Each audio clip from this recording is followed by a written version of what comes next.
Decadence was first applied to literature as a negative description of hedonistic, self-conscious, erotic sensibility. Critics saw it as a cheap, expedient device.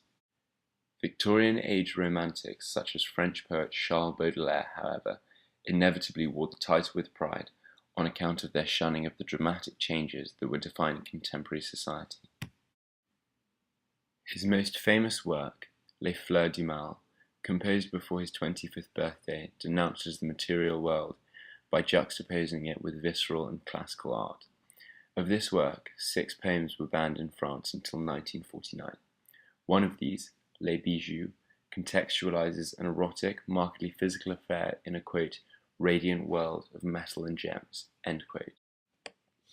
Baudelaire goes on to depict the sexual deviance of his poet-lover in typically decadent metaphor, quote, and her arm and her leg, and her thigh and her loins, shiny as oil, sinuous as a swan, passed in front of my eyes, clear-sighted and serene, and her belly, her breasts, grapes of my vine, end quote. The same kind of criticism met Oscar Wilde's The Picture of Dorian Gray when it was printed in 1890. Dorian leads a life of duplicity, having sold his soul to have his portrait age in his place.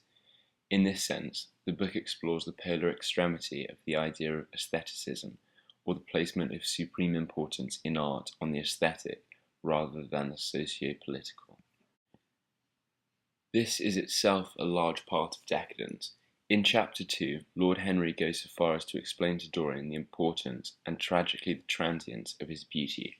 Quote, when your youth goes, your beauty will go with it, and then you will suddenly discover that there are no triumphs left for you, or have to content yourself with those mean triumphs that the memory of your past will make more bitter than defeats. End quote. This echoes the carpe diem conceit of much older work. Decadent artists had a tendency to hark back and lionize times which they saw as irretrievably better. A poem that comes to mind is To His Coy Mistress, in which Andrew Marvell's poet-lover urges his muse to make the best use of her beauty before it fades and she ultimately dies.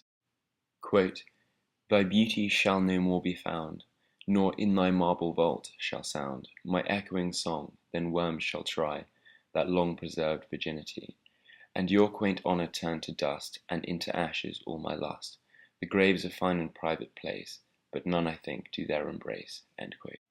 Marvell's use of quaint is a cheap pun, and its modern counterpart is the worst word of all. The same pun is used, perhaps more famously, in Shakespeare's sonnet. The same urges made by Marvell can be felt in modern society too, though there are clear differences. The most recognizable equivalent would be the pressure felt by women to appear and remain conventionally beautiful. As Dorian searches to remedy this inevitable end, many people turn to modern equivalents, such as cosmetic surgery. At the time Wilde was writing, there was still a greater social necessity for women to appear beautiful than for men, and so his decision to use a male muse seems to be a characteristically decadent reference to the true, ancient eros between a man and another man.